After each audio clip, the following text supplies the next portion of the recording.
Marami ang nagsasabi, kapag ikaw ay naging manugang, dapat laging una ang pamilya ng asawa. Pero para kay Aling Elena, ang aking ina, iba ang pananaw niya. Lagi niyang sinasabi sa akin sa isang boses na tumatatak sa isip ko, "Anak, makakaya mong magutom, makakaya mong maghirap, pero huwag na huwag mong hayaang tapak-tapakan ang iyong pagkatao." Sabi niya, ang pagiging manugang ay dapat maging magalang, pero hindi ibig sabihin ay hahayaan mo na lang na abusuhin ka. Nasanay na akong marinig ito, minsan iniisip ko nga na sobra na siyang magsalita. Pero noong Pasko ng taong iyon, tumimo sa kaibuturan ng butot laman ko ang bawat salita niya. Noong araw na yon, habang nag-aayos ako ng bahay para sa bagong taon, bigla niya akong tinawag sa kwarto. Inilagay niya sa harap ko ang isang blangko na papel, na may seryosong tono ng boses, "Maria, sumulat ka ng application for leave ng 1 buwan, tapos ibigay mo sa biyenan mo para makita niya." Parang tumigil ang tibok ng puso ko. Ako ang accounting manager sa isang malaking korporasyon, at ang sweldo ko ay 100,000 kasama pa ang malaking bonus sa Pasko. Maraming tao ang humahanga sa akin. Maging si Paulo, ang asawa ko, ay proud sa trabaho ko. Kaya naman, hindi ko maunawaan kung bakit ngayon ay sinasabi ng nanay ko na sumulat ako ng application for leave. Kumulot ang noo ko, "Nanay, bakit naman po? Kung magli-leave ako, mawawala ang bonus ko." Saka, hindi naman ganoon kadali sa kumpanya na mag-leave ng 1 buwan. Pero hindi nagbago ang desisyon ng nanay ko, "Sundan mo lang ang sinasabi ko, huwag ka nang magtanong. Ang papel na ito ay tutulong sa iyo na makaligtas sa isang malaking pagsubok. Tandaan mo." Ang mga salitang iyon ng aking ina ay nag-iwan sa akin ng hindi maipaliwanag na kaba. Nag-isip ako ng malalim pero hindi ko matukoy kung anong pagsubok ang tinutukoy niya. Mula noon, ang aking ina ay laging may matalas na intuition. Bihira siyang magsayang ng salita at hindi niya ako kailanman papagawaan ng isang bagay na walang kabuluhan. Sa isip ko, kinabukasan, sumulat ako ng isang application for leave ng 1 buwan na may dahilan na family matter at inilagay ko sa bag ko para dalhin sa bahay ng asawa ko. Ang bahay ng biyenan ko ay nasa San Fernando, mga 2 oras ang biyahe mula sa Maynila. Tuwing taon, umuwi kami ni Paulo para magpasko at manatili doon ng buong linggo. Pero sa taong ito, iba ang hangin. Pagdating ko pa lang, lumiwanag ang mukha ni Aling Corazon, ang biyenan ko. "Nandito na ang manugang ko. Gaano katagal ka magla-leave ngayon?" Bago pa man ako makasagot, si Paulo na ang mabilis na sumagot. "Nay, busy po ang asawa ko ngayon, baka ilang araw lang siya makapag-leave." Nang marinig iyon, bahagyang kumunot ang noo ni Aling Corazon, at naging matalim ang kanyang tingin. Naalala ko ang sinabi ng nanay ko, kaya kinuha ko kaagad ang papel at inabot sa kanya, "Nay, nag-leave po ako ng 1 buwan para makatulong sa pamilya sa paghahanda para sa bagong taon." Sa sandaling iyon, natigilan si Aling Corazon, tapos biglang lumiwanag ang mukha niya na may ngiting hindi ko pa nakita dati. "Ang galing ng manugang ko."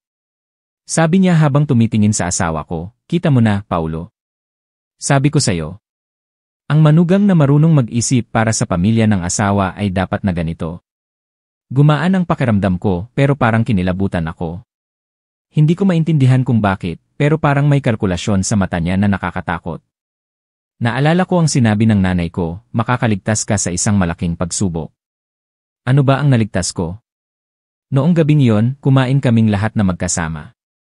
Bukod sa biyenan ko, kasama din si Tito Ray at ang mga kapatid ng asawa ko na umuwi din. Maingay ang atmosphere, pero parang may mali. Lahat sila ay nag-uusap tungkol sa pera at negosyo. Bumuntong hininga si Mang Pedro, ang biyenan ko, "Mahirap ang negosyo nitong mga nakaraang taon, tambak ang utang, hindi ko alam kung paano tayo makakaraos ngayong bagong taon." Pagkarinig niyon, tumingin sa akin si Aling Corazon na may pilit na ngiti, "Mabuti na lang at may magaling tayong manugang, ang sweldo ay 100,000 at nag-leave pa siya ng 1 buwan para makatulong sa bagong taon, kaya paniguradong ayos na ang lahat." Ang mga salitang iyon ay nagpatahimik sa lahat ng nasa hapagkainan. Parang namatay ang puso ko. Iyon pala ang tunay na balak niya. Sinubukan kong lunukin ang laway ko at pinakalma ang sarili ko. Nang gabing iyon, habang nakahiga sa tabi ng asawa ko, mahina akong nagtanong, "Paulo, inaasahan ba ng mga magulang mo na ako ang mag-aasikaso sa lahat ngayong bagong taon?" Bumuntong hininga si Paulo, at ang boses niya ay puno ng pagod, "Sana maunawaan mo, hindi pa stable ang trabaho ko, at marami akong babayaran. Umaasa lang sa iyo ang mga magulang ko. Tinalikuran ko siya at tumulo ang luha ko. Sa loob ng maraming taon, nagtrabaho ako ng husto, at nag-ipon ako ng bawat sentimo, pero hindi ko kailanman naisip na ako ang magdadala ng lahat ng responsibilidad para sa buong pamilya. Pero ngayon, wala na akong atrasan. Hindi pa doon natatapos, sa umaga ng araw ng bagong taon, tinawag ako ni Aling Corazon sa kanilang kwarto. Isinara niya ang pinto at inilagay sa harap ko ang isang makapal na notebook. Ito ang utang ng pamilya, halos 2 milyon i. Nag-leave ka ng 1 buwan, kaya ayusin mo at tulungan mo ang pamilya ng asawa mo. Natigilan ako, nanginginig ang kamay ko. Ang 2 milyon i ay hindi maliit na halaga. Kahit na mataas ang sweldo ko, kailangan kong magtrabaho ng higit sa 1 taon nang walang gastos para mabayaran iyon. Balak ko sanang tanggihan, pero naalala ko ang sinabi ng nanay ko, makakaligtas ka sa isang malaking pagsubok. May malakas na pakiramdam na tumakbo sa akin. Baka, nagsisimula pa lang ang lahat. Natulala ako sa harap ng makapal na notebook ng utang na inilagay ng biyenan ko sa harapan ko. Ang mga pulang numero ay parang sumasayaw at gusto akong lunukin. Halos 2 milyon i. Para sa isang taong tulad ko na nagtatrabaho, hindi lang ito isang pasanin kundi isang walang katapusang hukay. Kinagat ko ang labi ko, sinubukan kong pigilan ang sarili ko na umiyak. Nakaupo pa rin si Aling Corazon doon, nakakrus ang mga kamay, ang mukha niya ay mabait pero puno ng balak. Sabi niya sa isang steady na boses, ikaw ang manugang, kung may swerte kang matanggap, may responsibilidad ka ding dalhin. Matanda na kami ng tatay mo, at ang mga kapatid mo ay wala pa ring asawa, kung wala ka, sino ang aasahan ng pamilya? Natiis ang puso ko. Sa sandaling iyon, naalala ko ang sinabi ni Aling Elena. Bago ako umalis, sinabi niya sa akin, ibigay mo ang application for leave sa biyenan mo. Kahit hindi mo maintindihan, sundin mo ang sinasabi ko. Ngayon, naiintindihan ko na ang bahagi ng lahat. Kung wala ako sa papel na yon, malamang na ginamit ni Aling Corazon ang dahilan na busy ako sa trabaho para sisihin ako, o kaya palayasin ako sa bahay, na parang isang manugang na walang pakialam. Pero dahil nakita niya na handa akong magsayang ng 1 buwang sweldo para umuwi para sa bagong taon, naging mas malumanay siya, kahit na puno pa rin ng pilit ang mga salita niya. Nanginginig akong sumagot, Nay, ang sweldo ko po ay 100,000 i sa 1 buwan, pero kailangan ko ding mag-ipon para sa kinabukasan, para sa sarili ko at sa asawa ko. Ang 2 milyon ili ay talagang sobra sa kaya ko. Sinabi ko ang totoo, pero hindi ako pinayagan ni Aling Corazon. Kumunot ang noo niya, at dahan-dahan niyang kinalampag ang daliri niya sa notebook, huwag mong kalimutan, bahay mo din ito. Si Paulo ay asawa mo, at ang utang ng mga magulang niya ay utang din ng mag-asawa. Kung hindi ikaw ang mag-asikaso, sino? Parang namanhid ang puso ko. Sa sandaling iyon, pakiramdam ko ay tinalikuran ako ng buong mundo. Ang asawa kong dating nangako na poprotektahan ako, ngayon ay nanahimik lang. Ang biyenan kong akala ko ay isang mabuting tao, ngayon ay ginagawang kadena ang mga matatamis na salita niya. Parang naipit ako sa isang sulok. Nang gabing iyon, bumalik ako sa kwarto at kinompronta si Paulo. Alam mo na ang tungkol dito, di ba? Halos 2 milyong i na utang, bakit hindi mo sinabi sa akin? Yumuko si Paulo, at ang boses niya ay parang nawala, natakot ako na mag-alala ka. Plano ko sanang sabihin pagkatapos ng bagong taon, pero hindi ko inaasahan na ibibigay kaagad ni nanay ang notebook sa'yo. Galit akong sumigaw. Tinaturing mo pa ba akong asawa? Ako ba ang huling makakaalam nito? Plano ba ninyo ni nanay na gawin akong money-making machine habang buhay? Nanahimik si Paulo, tapos bigla siyang nagsabi ng mga salitang parang tumigil ang hininga ko, mataas ang sweldo mo, kaya makatuwiran lang na ikaw ang mag-aasikaso. Hindi ako masyadong kumikita, gusto mo bang magutom ang mga magulang ko? Tinalikuran ko siya at umagos ang luha ko. Ang lahat ng pagsisikap ko sa loob ng maraming taon, ang lahat ng sakripisyo, sa huli ay nagresulta lang sa isang walang pakialam na salita. Kinabukasan, maaga akong nagising, at tahimik akong umupo sa labas, tinitingnan ang mga bulaklak na namumukadkad, habang ang puso ko ay mabigat. Naalala ko ang nanay ko, ang matatag niyang tingin noong sinabi niya sa akin na magsulat ng application for leave. Noon, nagtataka pa ako, pero ngayon, malinaw na sa akin. Alam ng nanay ko na mapupunta ako sa ganitong sitwasyon, pero ang makakaligtas ka sa isang malaking pagsubok na sinabi niya, hindi ko pa rin maintindihan kung ano ang ibig sabihin. Habang nag-iisip ako, lumabas si Aling Corazon na may hawak na grupo ng susi. Maria, samahan mo ako sa palengke. Kailangan kong bumili ng ilang bagay para sa bagong taon at mahina na ang katawan ko kaya samahan mo ako. Tumango ako kahit nainis pa rin ako. Pagdating namin sa palengke, nagtaka ako.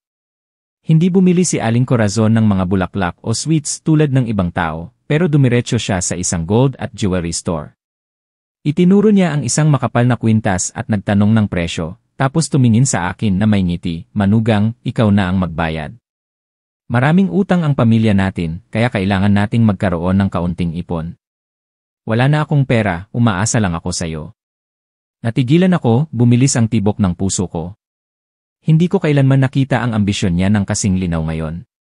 Hindi lang niya gusto na ako ang mag-aasikaso sa bagong taon, gusto niya din na ako ang magdadala ng kanyang ipon. Kinagat ko ang labi ko at kalmado akong sumagot, "Nay, hindi pa po naayos ang utang, makatuwiran po ba na bumili tayo ng ginto ngayon? Saka, malaki po ang halaga nito, hindi ko po kayang magdesisyon ng mag-isa, kailangan kong pag-usapan namin ni Paulo."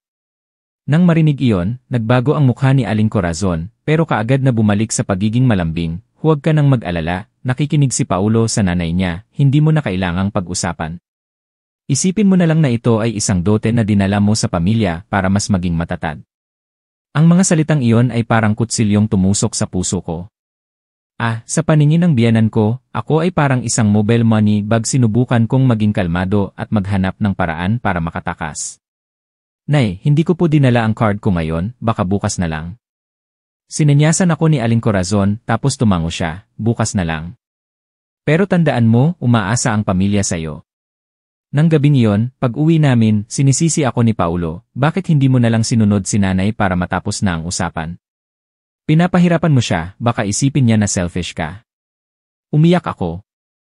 "Hindi mo ba maintindihan?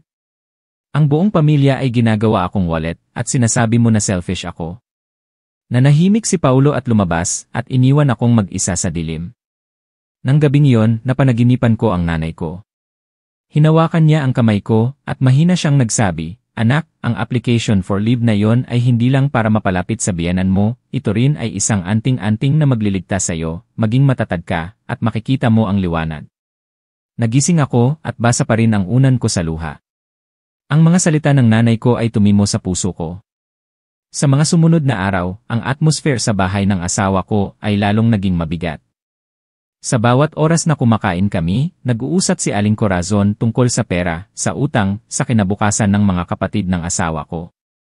Nanahimik ako, at pilit na umingiti dahil alam ko na kung magre-react ako, tatawagin akong walang respeto, pero sa loob ko, tahimik akong nag-isip. Naiintindihan ko na kung magpapatuloy akong maging mabait, malulunod ako.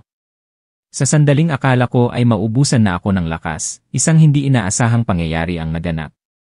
Noong araw na yon, narinig ko si Tito Ray na kausap ang asawa niya habang umiinom sila. Kung hindi umuwi si Maria at nag-leave, malamang na nabunyag na ang bagay na yon. Nagulat ako at parang nahulog ang puso ko. Ang bagay na yon ay ano? Bakit konektado ito sa pag-leave ko para umuwi sa bahay ng asawa ko? Pinigilan ko ang hininga ko, at nakinig ako ng mas maigi, pero bigla nila akong nakita, at kaagad silang nanahimik. Umatras ako, at ang isip ko ay puno ng mga tanong. Baka ang application for leave na sinabi sa akin ng nanay ko na dalhin ko ay ang missing link sa sikretong ito. Nakita na ng nanay ko ang isang malaking pagsubok na hindi ko pa naabot. At ako, sa pamamagitan ng intuition bilang isang anak, naiintindihan ko na sa mga susunod na araw, magiging mas matindi ang lahat.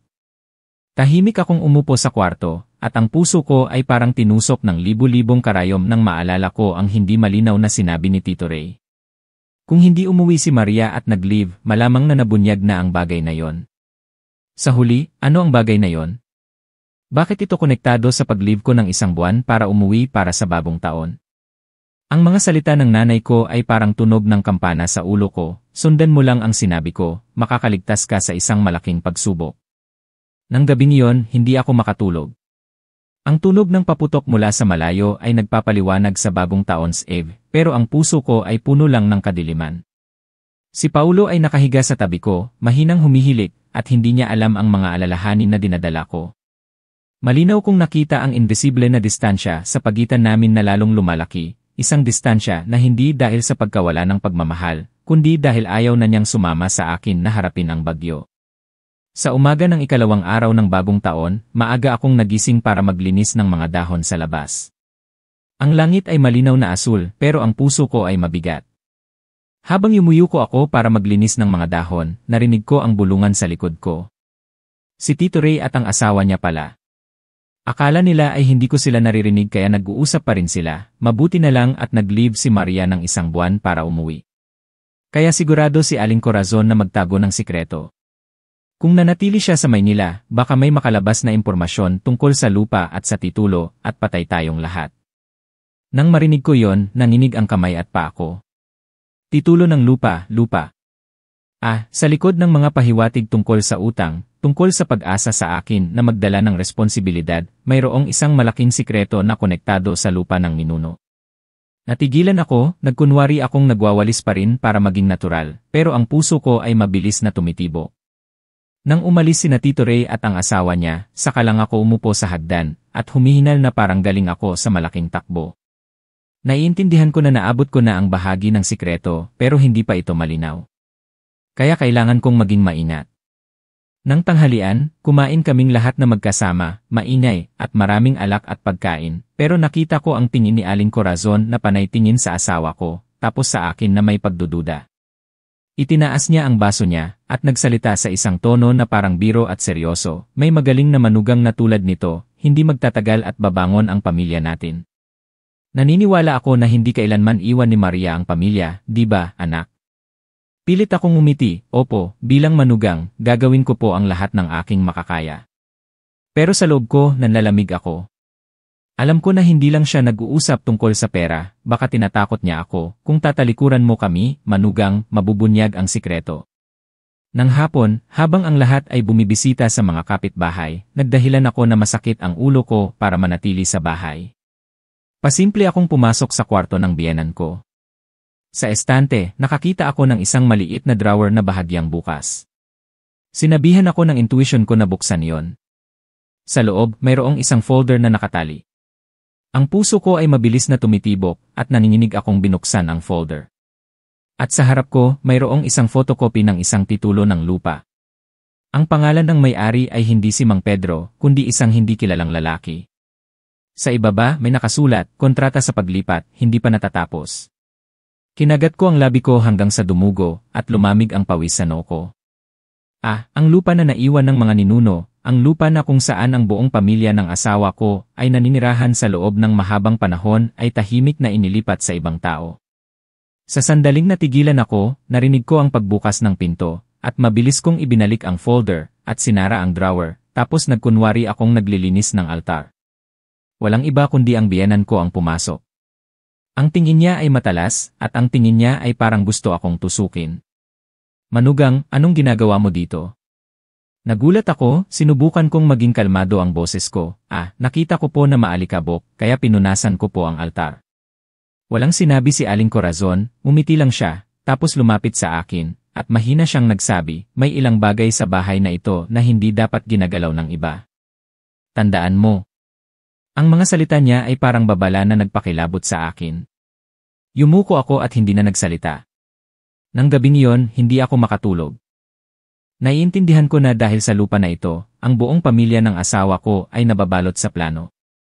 At kailangan nila ako, isang manugang na may mataas na sweldo, na may kakayahang mag-provide ng pera para takpan ang mga butas na yon. Kung nanatili ako sa Maynila, at busy sa trabaho, malamang na malalaman ko ang lahat mula sa mga papeles ng kumpanya o sa mga chismis.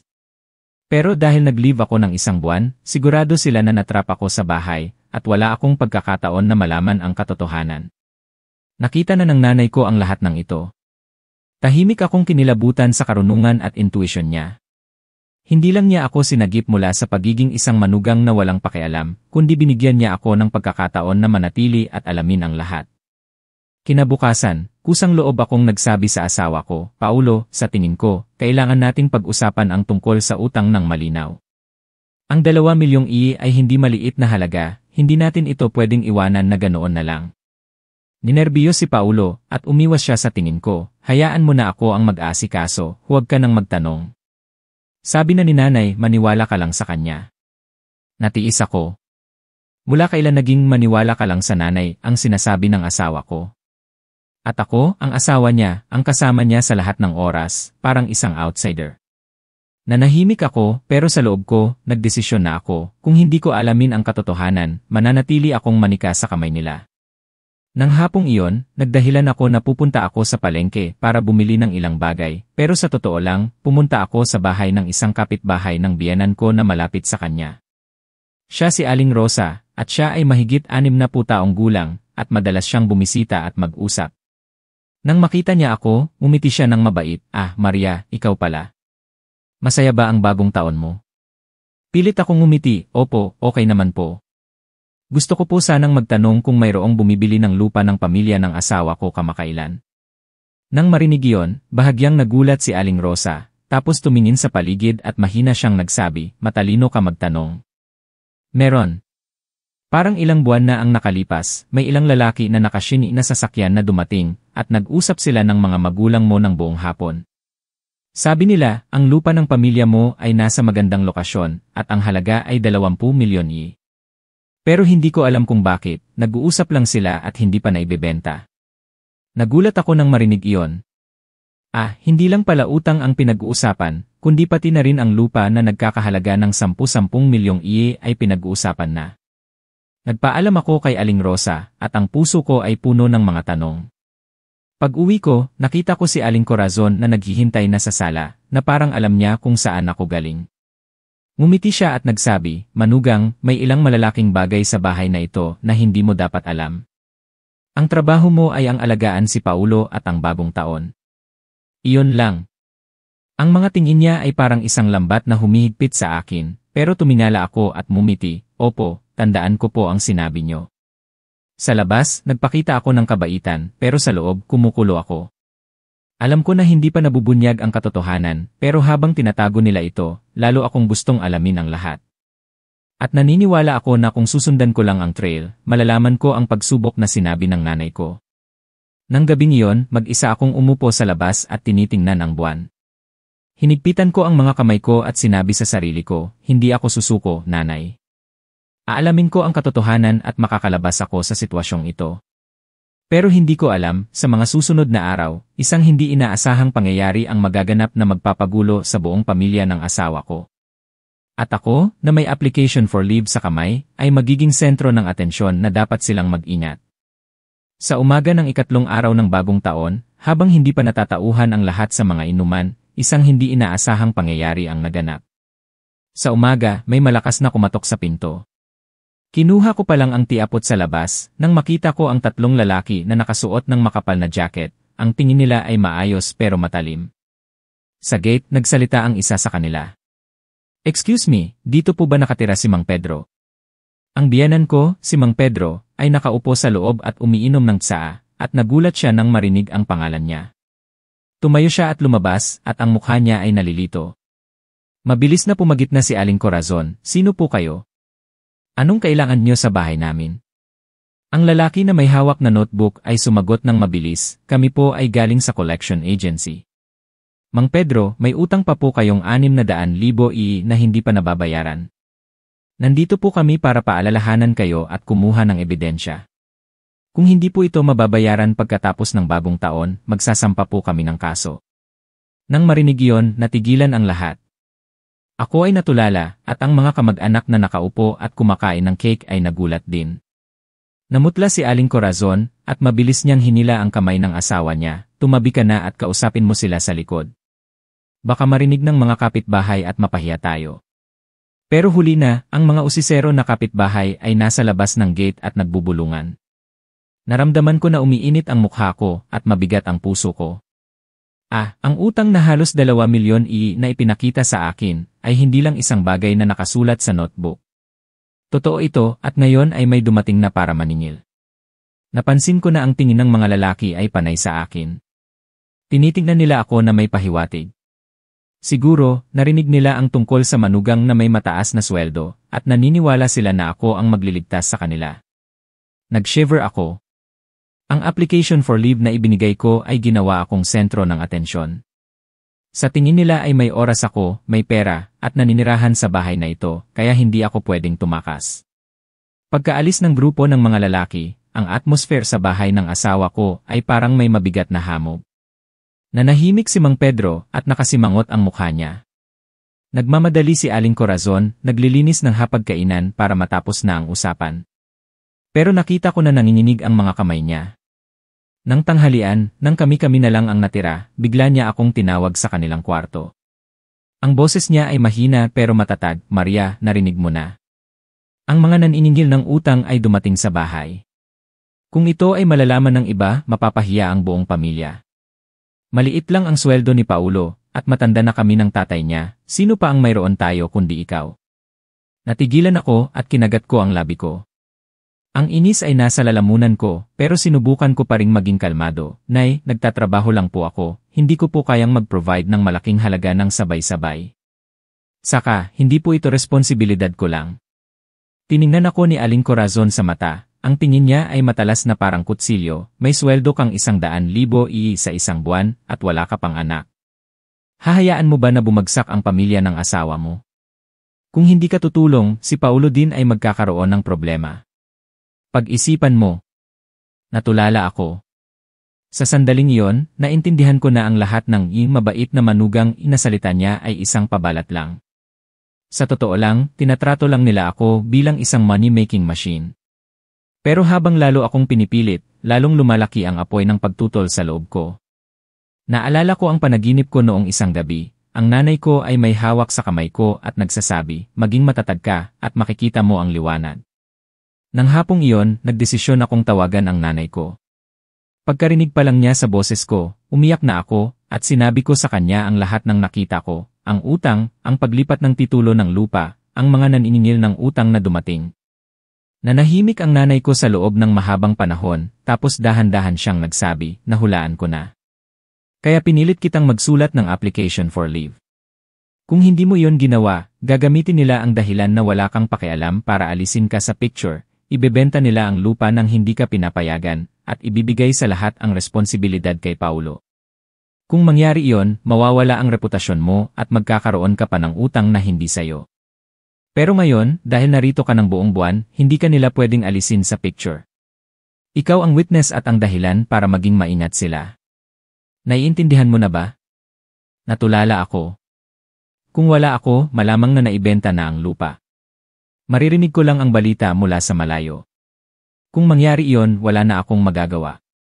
Nagpatuloy ang nanay ko. "Anak, sa ngayon, huwag kang magmamadali na magbigay ng pera, maging kalmado at mag-obserba. Habang lalo silang nagmamadali, lalong magkakaroon ng butas, at malalaman mo kung anong dapat mong gawin." Pagkarinig ko sa sinabi ng nanay ko, naging mas matatag ako. Alam ko na hindi ako nag-iisa.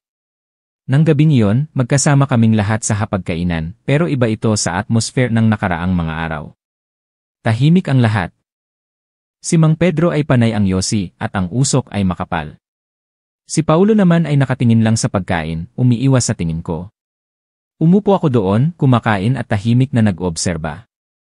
Bigla, si Tito Ray ay nagsabi, "Paano kung ibenta na lang natin ang lupa para matapos na ang lahat, dahil kung patuloy na darating ang mga naniningil ng utang, ano na lang ang mukha natin?" Nagulat ang lahat. Tinaasa ni Aling Corazon ang kilay si Tito Ray, at mahina siyang nagsabi, "Pag-usapan lang natin ito sa bahay, baka marinig ng manugang at masira ang lahat." Tumingin ako at mumiti. "Nay, narinig ko po ang lahat. Manugang po ako sa bahay na ito, hindi po ba dapat na malaman ko ang malalaking bagay na tulad nito? Kung kayo po ni tatay ay may balak na ibenta ang lupa, sa tingin ko, kailangan ko pong maging malinaw. Dahil anak niyo rin po si Paulo sa bahay na ito." Naging tahimik ang atmosphere. Nawalan ng boses si Aling Corazon sa sandaling iyon, tapos pilit siyang ngumiti, "Nagkakamali ka, nag-uusap lang kami. Sino ba ang maglalakas loob na ibenta ang lupa ng mga ninuno?" Pero nakita ko ang pawis sa noo niya at ang boses niya ay nanginginig. Nang gabing iyon, nag-away ulit kami ni Paulo. Sinasabi niya na dapat ay hindi ako nagsalita para hindi mapahiya ang nanay niya. Nasaktan ako, hindi mo ba naiintindihan? Sinasabi ko lang ang totoo, ayaw kong habang buhay tayong niloloko. Nanahimik si Paulo at tinalikuran ako. Tiningnan ko ang likod niya at pakiramdam ko ay hindi ko siya kilala. Alam ko na nagsisimula pa lang ang tunay na bagyo. Ang mga naniningil ng utang ay nasa pinto, ang lupa ay tahimik na inililipat, at ang buong pamilya ay nagtatago ng sikreto. Tama ang nanay ko, nasa gitna ako ng isang pagsubok, pero dahil sa application for leave na yon, may pagkakataon pa akong tumayo at maghanap ng daan palabas. Kinabukasan, isang shocking na pangyayari ang naganap. Ang hindi kilalang lalaki, ang pangalan na nasa photocopy ng titulo ng lupa na nakita ko, ay bigla na lang dumating sa gate, kasama ang isang lalaki na nakasuot ng itim na suit na may hawak na folder. Ngumiti siya at nagsabi sa buong pamilya ng asawa ko, "Nandito ako para tapusin ang mga papeles, sana ay tuparin niyo ang inyong pangako." Nang marinig ko yon, parang nanlamig ang dugo ko. Ang sikreto ay malapit ng mabunyag, at ako, ang manugang na tinatrato bilang isang wallet, ay biglang naging mahalagang witness sa komplikadong laro na ito. Ang hindi kilalang lalaki at ang lalaking nakaitim na suit ay pumasok kaagad nang hindi naghihintay ng permiso. Ang tingin niya ay matalas, at ang tingin niya ay nagpapakita ng isang tao na may kontrol. Inilagay niya ang folder sa sahig, at ang boses niya ay steady pero may pangingibabaw, "Mang Pedro, Aling Corazon, napag-usapan na natin ito. Nandito ako ngayon para pirmahan ang mga papeles. Ang lupa ay akin na, ayon sa usapan." Naging makapal ang atmosphere, ang biyenan ko ay natulala, at ang kamay niya ay nanginginig at hindi makapagsindi ng sigarilyo. Namutla si Aling Corazon, at ang labi niya ay gumalaw pero walang lumabas na salita. Tahimik ang buong pamilya. Malinaw kong nakita ang takot sa mata ng lahat, pero lahat sila ay parang sinubukan na itago ako, na parang isang outsider lang ako. Huminga ako ng malalim, at pinanatili kong kalmado, tapos nagsalita ako, "Paumanhin, pwede ko po bang itanong kung anong lupa ang sinasabi niyo?" Ang hindi kilalang lalaki ay tumingin sa akin, at ang tingin niya ay nagdududa, "Ikaw ba ang manugang? Kung ganoon, dapat alam mo na ang lupa ng ninuno ay nasa bayan, malapit sa kalsada. Nagbigay na kami ng down payment, hinihintay na lang namin na ibigay niyo ang titulo para matapos na ang lahat." Nang marinig ko yon, umalingaw sa ulo ko. Iyon nga ang lupa na nakita ko sa photocopy ng titulo noong isang araw. Pero bakit nila ito tinago sa buong pamilya? Bakit sila nagmamadali na ibenta ito nang hindi man lang pinag-uusapan ni Paulo, ang panganay na anak, at sa akin, ang asawa niya? Tumingin ako sa asawa ko, at nakayuko ang mukha niya, at ang mga kamay niya ay mahigpit na nakahawak, na parang may tinatago. Naramdaman ko na naiipit ang puso ko. Alam niya, pero pinili niyang manahimik.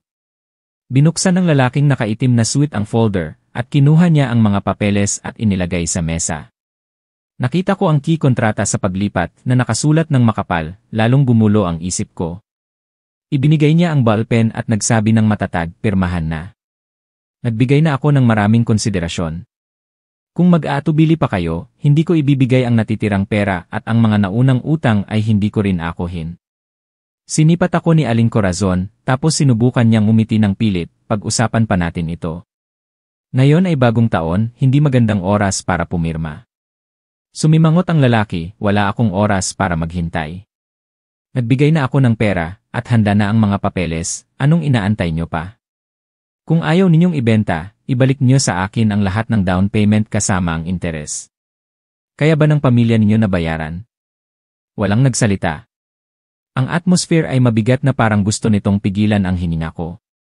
Sa sandaling iyon, naiintindihan ko na, dahil hindi nila kayang bayaran, kaya tinanggap ng biyenan ko na ibenta ang lupa sa mababang presyo, at lalo silang sinubukan na pilitin ako na magbigay ng pera.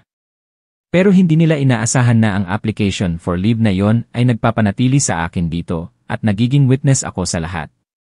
Tumayo ako, at ang boses ko ay malinaw, paumanhin, pero sa tingin ko, kailangan itong maging malinaw. Ang lupa na iyon ay pag-aari ng buong pamilya. Ang asawa ko, si Paulo, ay isa rin sa mga tagapagmana, bakit hindi siya kasama sa pag-uusap? Nang marinig iyon, natigilan ang lahat. Ninerbiyos si Aling Corazon, "Maria, manugang ka lang, hayaan mo na ang mga magulang ang magdesisyon, bakit ka nakikialam?" Tiningnan ko siya sa mata, at matatag ako, "Nay, asawa po ako ni Paulo, at panganay na manugang sa bahay. Kung ibibenta ang lupa, saan po kami ni Paulo titira? Wala po ba kaming karapatan?" Na malaman, wala kaming karapatan na magsalita. Ngumiti ang hindi kilalang lalaki, "Mabuti yan, at least may matino sa bahay na ito. Pero dapat alam mo na kung hindi pipirmahan ang kontrata, kailangang bayaran ng pamilya mo ang lahat ng utang. Ang 600,000 ay bahagi lang. Mayroon ako ng lahat ng papeles na nagpapatunay sa mga naunang utang. Inilagay niya ang ilang makakapal na folder sa mesa. Nahilo ako. Ang daming utang, ang daming papeles, at lahat ito ay nasa harap ko. Pakiramdam ko ay malulunod ako.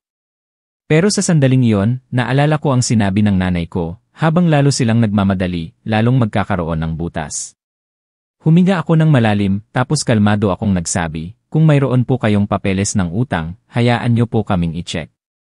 Kailangan po naming malaman ang pirma, ang stamp at ang petsa ng utang. Ito po ang aming karapatan bilang pamilya. Nagulat ang lalaki, siguro hindi niya inaasahan na ang isang manugang na tulad ko ay mag-a-demand ng transparency, pero tumango siya, sige, wala akong tinatago. Eto, tingnan mo. Itinulak niya ang mga papeles sa akin. Nanginginig ang kamay ko habang binubuksan ko ang bawat papel. Totoo na may pirma ng biyenan ko at may confirmation ng utang. Pero ang nakakuha ng atensyon ko ay ang mga petsa. May ilang utang na eksakto sa panahon na mataas ang presyo ng lupa, at may isang papel na may sign na may in-edit, ang ink ay hindi pantay. Tumingala ako, at ang mga mata ko ay lumiwanag, paano po niyo ipapaliwanag ang papel na ito? Ang orihinal na halaga ay 400,000 bakit ito naging 600,000 Malinaw na may in-edit na halata. Lahat ay tumingin sa akin.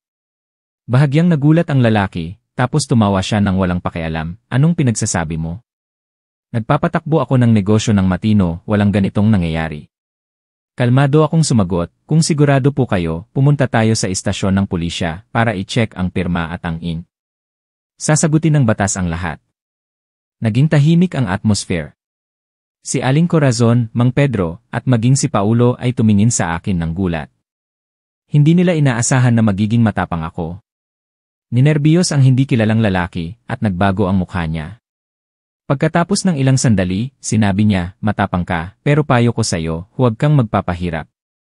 Kung aalis ako, ano ang gagamitin ng pamilya mo para bayaran ang utang? Umiti ako pero sa loob ko ay nanginginig ako, nakalimutan mo ba? Nag-leave ako ng 1 buwan para umuwi dito. Hindi lang ako manugang, kundi ako rin ang witness. Hindi ako pipirma ng kahit anong papeles, at naniniwala ako na kung dadalhin sa batas ang lahat, lalabas ang katotohanan. Kung mangyari yon, hindi kami ang matatalo. Nang marinig ako, nanahimik siya, at ang mga mata niya ay may galit, tapos inayos niya ang mga folder, at tumayo. Sige, bibigyan ko kayo ng oras hanggang sa dulo ng buwan, kung hindi kayo pipirma at hindi kayo magbabayad. Huwag niyo akong sisihin. Tapos umalis siya. Pagkaalis niya, tumingin sa akin ang buong pamilya, ang tingin nila ay gulat at may hinanakit. Manugang, anong ginawa mo? Pinagalit mo siya, baka maging mas mahirap ang sitwasyon, patay na ang pamilya natin. Hindi na ako natatakot. Tumingala ako at ang boses ko ay matatag, Nay, ayaw kong ibenta ang lupa. Ito ang tanging yaman ng mga ninuno. Kung may utang tayo, dapat maging malinaw, at kung peke ang mga papeles, hindi tayo dapat manahimik. Nanahimik si Paulo sa loob ng mahabang panahon, tapos bigla siyang nagsalita, baka tama si Maria, hindi siya nagkakamali. Kung patuloy tayong magpapatalo, mananatili tayong ganoon. Ang mga salitang iyon ay nagpagulat sa akin. Sa unang pagkakataon pagkatapos ng maraming araw, nakita ko na kumakampi ang asawa ko sa akin. Ang mga mata ni Paulo ay lumiwanag kahit na nag-aalala pa rin siya. Hinigpitan ko ang kamay ko, alam ko na nagsisimula pa lang ang laban, pero at least hindi na ako nag-iisa. Ang application for leave na yon, ang mga salita ng nanay ko, ang pagiging matapang ko ngayon, lahat ng ito ay nagtulak sa sikreto na lumabas. At naniniwala ako na kahit na may mga pagsubok pa sa unahan, nakahanap ako ng daan, at hindi ako magiging isang walet, at hindi ko hahayaan na mapunta sa ibang tao ang lupa ng mga ninuno. Pero hindi ko alam, sa likod ko, si Aling Corazon ay nagsimula na ng ibang plano, isang plano na mas mapanganib, na handa siyang itulak ako sa isang malalim na hukay kung hindi ako magiging matino. Pagkatapos ng umaga na umalis ang hindi kilalang lalaki, lalong naging mabigat ang atmosphere sa pamilya ng asawa ko. Bawat isa ay may alalahanin pero walang gustong maging totoo. Si Mang Pedro ay mas tahimik, buong araw ay tahimik lang siyang nakaupo sa labas at nagyoyosi, ang mga mata niya ay namumula dahil hindi siya natulog. Umiiwas sa tingin ko si Paulo, parang nahihiya at nag-aalala. Pero si Aling Corazon, ang biyenan ko, sa labas, ay ngumingiti at nag-uusap sa mga kapitbahay na parang walang nangyari. Pero alam ko na may ibang plano siya sa isip niya. Nang gabing iyon, hindi ako makatulog. Ang ilaw ng buwan ay pumapasok sa bintana. At tumatama sa mukha ni Paulo na nakatalikod sa akin. Gusto ko siyang hilahin, at gusto kong tanungin kung anong alam niya, bakit siya nanahimik sa loob ng mahabang panahon, pero nagdesisyon akong huwag na lang. Natakot ako, dahil habang lalo akong nagtatanong, lalong nagiging komplikado ang sitwasyon. Sa loob ko, naniniwala ako na hindi siya masama, sadyang masyado lang siyang mahina sa harap ng pressure mula sa pamilya. Kinabukasan, habang naghahanda ako ng almusal, narinig ko ang boses ni Aling Corazon na tinatawag ako sa labas. Maria, lumabas ka, may sasabihin ako sa'yo. Nagpunas ako ng kamay at lumabas, at nakita ko siya na naghihintay na sa kahoy na mesa. Ang tingin niya ay hindi na tulad ng dati, kundi malamig na may pagdududa. Itinulak niya sa akin ang isang maliit na folder ng papeles. Tingnan mo, ito ang mga gastusin ng pamilya ngayong taon. Bagong taon, mga handaan, pag-aaral ng mga kapatid mo, lahat ng bagay. Nag-leave ka ng isang buwan, inaasahan ko na makakabahagi ka sa responsibilidad. Kaya mo bang tulungan ako sa kalahati nito? Nanginginig ako.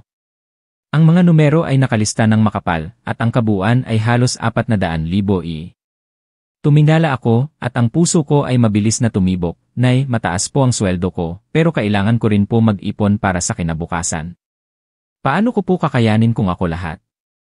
Ngumiti si Aling Corazon, pero ang ngiti niya ay nagpakilabot sa akin. Huwag mong kalimutan, ikaw ang panganay na manugang, at nag-leave ka ng isang buwan para mag-alaga sa pamilya ng asawa mo.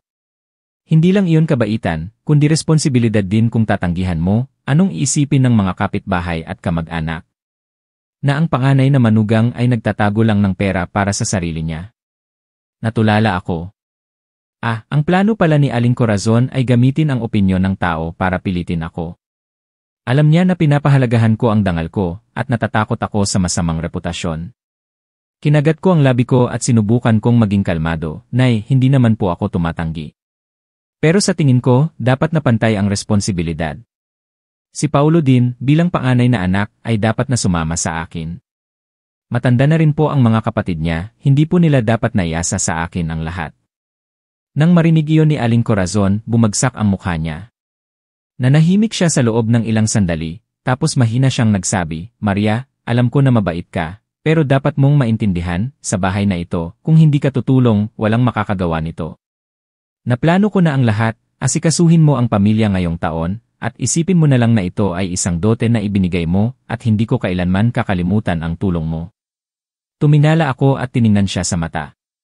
Nay, ang dote ay galing sa mga magulang ko, at walang may karapatan na galawin yon. Nang pumasok ako sa bahay na ito bilang manugang, handa po akong magbahagi sa abot ng aking makakaya, pero hindi po ako pwedeng mag-isa. Ang mga mata niya ay may galit.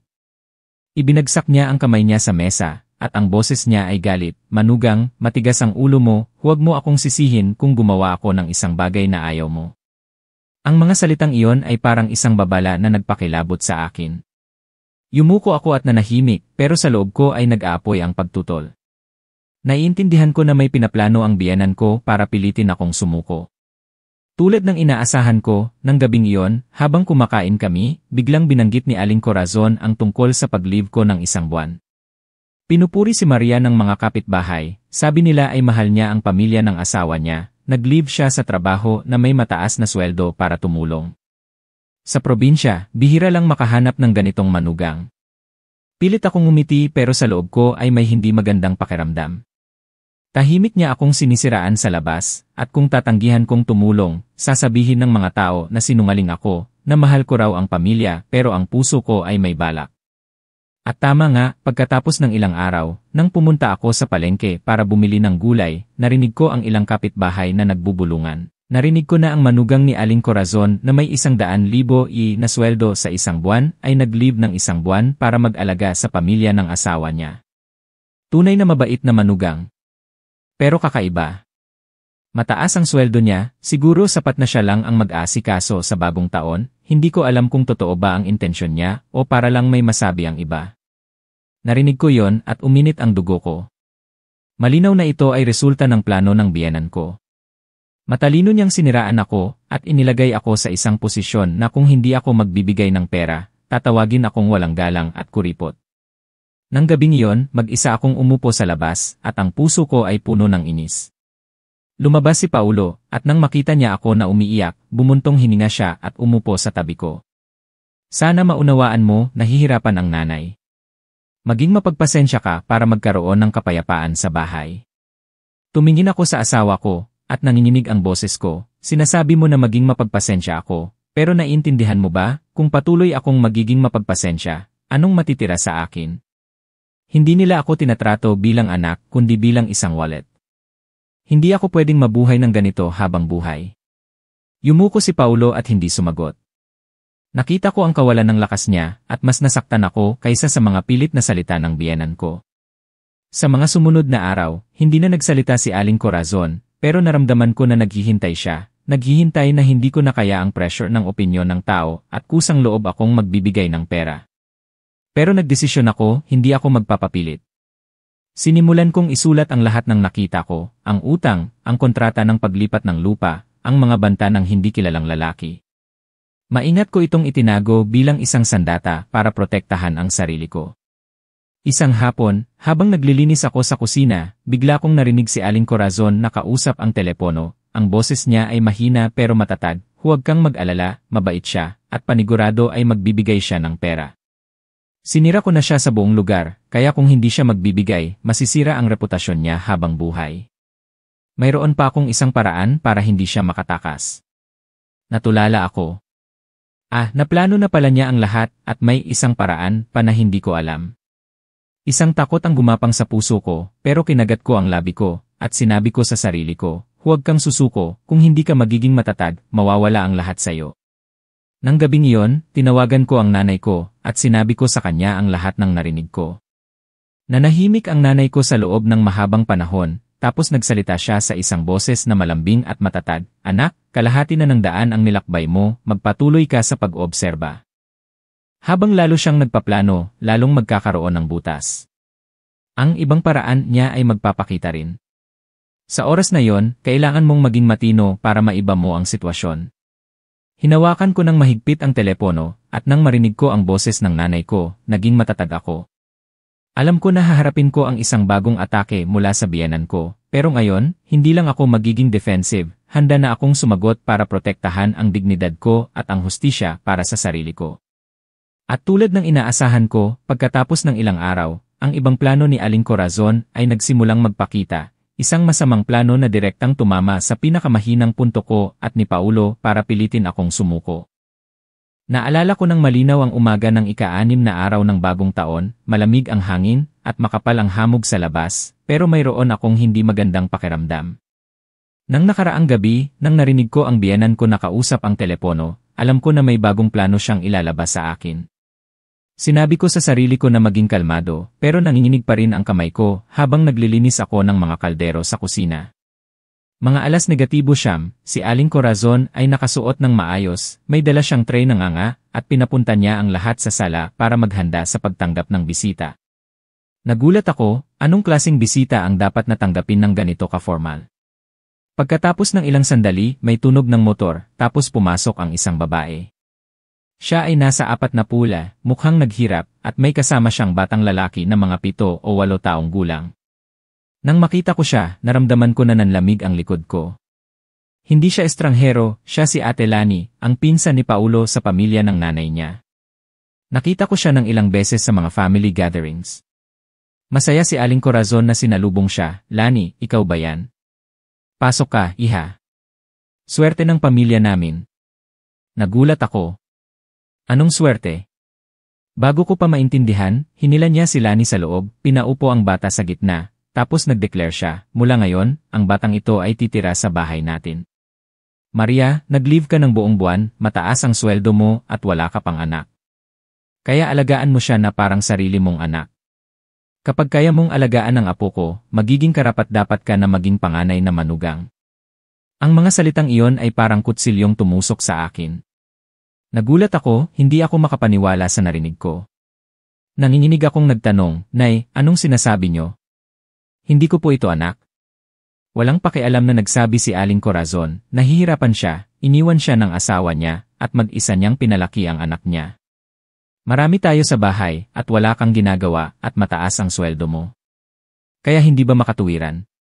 Isipin mo na lang na tinulungan mo ako sa isang malaking bagay. Tumingin ako kay Paulo, umaasa na magsalita siya at tututol, pero nanahimik lang siya, at umiiwas sa tingin ko. Ang pananahimik niya ay parang nagbuhos ng malamig na tubig sa akin. Natiis ako. Ngumiti si Lani at nagsabi, mabait naman ang apo ko, hindi siya magiging problema, ate. Umaasa akong tutulungan mo akong turuan siya, parang pinagkatiwala ko na siya sayo. Hindi ko alam kung dapat ba akong umiyak o tumawa.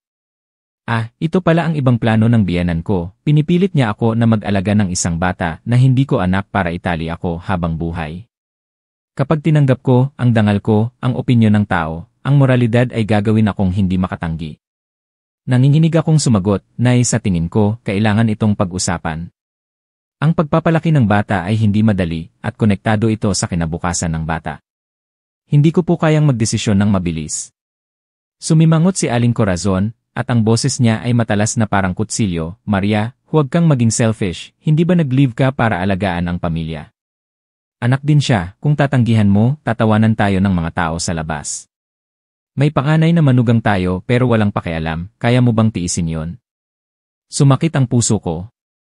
Tama ang hula ng nanay ko, gusto ni Aling Corazon na gamitin ang opinyon ng tao at dangal para pilitin ako. Naramdaman ko na napipilitan ako. Nang gabing iyon, umupo ako sa hagdan at tumulo ang luha ko. Tahimik na lumapit si Paulo at mahina siyang nagsabi, sana maunawaan mo, may punto ang nanay. Naawa ako sa bata, makakatulong tayo sa kanya. Saka matanda na ang nanay, mahirap siyang kalabanin. Tumingin ako sa asawa ko, at umiiyak ako, lagi mo na lang sinasabi na matanda na ang nanay, paano naman ako? Alam mo ba kung anong pressure ang dinadala ko? Mula sa utang, sa lupa, sa pera, at ngayon pati ang responsibilidad sa pag-aalaga ng anak ng iba. Tao lang ako, hindi ako isang Diyos. Nanahimik si Paulo. Hindi siya naglakas loob na tumingin sa akin sa mata. Ang pananahimik niya ay lalong nagpalaki ng distansya sa pagitan namin. Nang gabing iyon, hindi ako natulog. Nag-isip ako ng malalim. Naiintindihan ko na kung tatanggihan ko siya, sisiraan ako ni Aling Corazon sa lahat ng tao, at gagawin niya akong manugang na walang pakialam. Pero kung tatanggapin ko, itatali ko ang sarili ko, at magiging isang manika habang buhay. Kailangan kong maghanap ng paraan para mag-iba ng sitwasyon. Kinabukasan, maaga akong nagising, nagluto ako ng isang malaking pot ng lugaw, at tinawag ko ang lahat para kumain. Sa hapagkainan, umiti ako at tiningnan ko si Aling Corazon, Nay, nag-isip po ako magdamag, at tinatanggap ko po na manatili ang apo nyo, pero mayroon po akong isang kondisyon.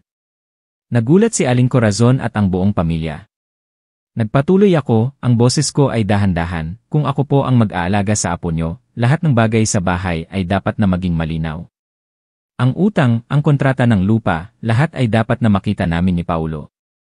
Hindi ko po kayang magdala ng responsibilidad habang may tinatago sa akin. Sumasang-ayon po ba kayo? Naging tahimik ang atmosphere. Tinitigan ako ni Aling Corazon at ang tingin niya ay hindi maganda. Alam niya na may balak ako, na kung gusto niya akong itali, kailangan niyang ibigay sa akin ang kontrol. Kung tatanggihan niya, malalaman ang balak niya. Pagkatapos ng ilang sandali, pilit siyang umiti, sige, pumapayag ako. Kung gusto mong makita, ipapakita ko sa'yo, basta't alagaan mo ang apo ko. Umiti ako, pero sa loob ko ay matatag ako. Alam ko na nasa tamang direksyon ako. Ang application for leave na yon ay hindi lang nagpanatili sa akin dito, kundi ginawa din akong isang tao na may impormasyon, isang tao na may hawak ng susi sa lahat ng plano. Nang gabing iyon, nang nakatulog na ang lahat, ibinigay sa akin ni Aling Corazon ang isang folder ng papeles.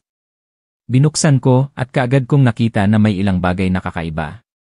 May ilang papeles ng utang na may nanginginig na pirma, at hindi ito kapareho ng sulat kamay ng biyenan ko. Mayroon ding mga petsa na hindi totoo. Kinuha ko ang lahat at inilagay ko sa telepono ko. Wala na akong sinabi, binalik ko na lang ang mga papeles sa dati nilang lugar. Alam ko na hindi pa tapos ang laban na ito. Hindi pa sumusuko si Aling Corazon sa balak niya, pero at least mayroon na akong ebidensya. Nang gabing iyon, umupo ako sa harap ng salamin, tinitingnan ang mga mata ko na pagod pero matatag, at mahina akong nagsabi, "Nanay, hindi ko hahayaan na gawin nila akong manika. Makakalabas ako sa pagsubok na ito, tulad ng sinabi nyo." Hindi ko alam, pagkatapos ng ilang araw, ang plano ng biyenan ko ay magiging mas mapanganib. Susubukan niyang gamitin ang buong pamilya at mga kapitbahay para maging pressure, para wala na akong atrasan. At sa sandaling iyon, isang mas nakakatakot na katotohanan ang unti-unting lalabas. Sa mga sumunod na araw, pakiramdam ko na alam ng buong lugar ang tungkol sa pag-leave ko ng buong buwan para mag-alaga sa pamilya ng asawa ko, at handa pa akong mag-alaga ng isang bata na hindi ko anak. Nang pumunta ako sa palengke, may mga pumupuri sa akin at sinasabing mabait akong manugang, mayroon ding mga nagbubulungan, siguro dahil sa mataas ang sweldo niya kaya siya pumayag na alagaan ang buong pamilya ng asawa niya. Sa unang tingin, parang papuri, pero para sa akin, parang kutsilyong tumutusok sa puso ko. Alam ko na ang lahat ng chismis ay galing sa matalinong plano ni Aling Corazon. Isang hapon, habang naglalaba ako sa labas, may dalawang kapitbahay na dumaan, at nag-usap sila ng sapat na lakas para marinig ko. Ang manugang ni Aling Corazon ay matapang talaga, ang ibang tao ay nagtatago ng pera, pero siya, pumayag na mag-alaga ng pinsan niya. Tunay na bihira. At dahil din sa kanya, kaya may mukha pa ang pamilya ni Aling Corazon, kung hindi dahil sa mga utang nila, baka bagsak na sila. Tumigil ako sa paglalaba at naipit ang puso ko. Malinaw na tinatrato nila ako bilang isang lifeline para sa pamilya ng asawa ko, at ang lahat ng sakripisyo ko at inis ay walang nakakaintindi. Yumuko ako at tumulo ang luha ko sa tubig na may sabon. Nang gabing iyon, habang kumakain kami, biglang bumaling sa akin si Aling Corazon, ang boses niya ay matamis pero may pahiwatig, "Maria, pinuri ka ng kapitbahay ko." Sabi niya ay nakakatuwa na ang panganay na manugang ay handang magsakripisyo, at hinahangaan ka ng buong lugar. Proud na proud ako nang marinig ko iyon. Umiti ako. Ginagawa ko lang po ang kaya ko, Nay. Pero sa loob ko, nakita ko ang plano niya. Ginagamit niya ang opinyon ng tao para itali ako. Kapag naniwala na ang lahat na mabait akong manugang, at ako ang may responsibilidad, kapag umatras ako, magiging traidor ako, isang taong walang pakialam. Nang gabing iyon, tahimik kong tinawagan ang nanay ko, at sinabi ko ang lahat ng nangyari. Nanahimik ang nanay ko sa loob ng mahabang panahon, tapos nagsalita siya ng matatag. "Anak, huwag mong hayaan na ang mga salita ng tao ang magkontrol sa'yo. Tinitignan lang ng mga tao ang labas, pero ikaw ang nakakakilala sa loob. Maging matatag ka, huwag kang matakot sa masamang reputasyon, dahil magiging preso ka habang buhay." Nang marinig ko ang nanay ko, naging matatag ako. Sinabi ko sa sarili ko, kahit na mahirap, hindi ko hahayaan na maging manika ako. Pero, ang nangyari sa ika-negatibo 1-0 araw ay nagpagulat sa akin. Noong araw na yon, naghanda si Aling Corazon ng isang malaking handaan, at tinawag niya ang lahat ng kamag-anak at malalapit na kapitbahay. Nagulat ako dahil tapos na ang bagong taon, anong meron? Pero umiti si Aling Corazon, "Gusto ko lang na maging masaya ang mga tao at pasalamatan ang panganay na manugang ko na nag-leave sa trabaho niya na may mataas na sweldo para mag-alaga sa pamilya. At gusto ko din na mag-announce ng isang bagay." Kinilabutan ako. Naiintindihan ko na naghahanda siya ng isang palabas sa harap ng maraming tao. At tama nga, pagkatapos ng mga tao ay nakaupo na at kumakain, tumayo si Aling Corazon, at ang boses niya ay malinaw, "Ngayon, gusto kong sabihin sa inyo, dahil sa manugang ko na si Maria kaya naging maayos ang pamilya ko. Nangako siya na alagaan ang buong pamilya, pati na ang pag-aalaga sa bata.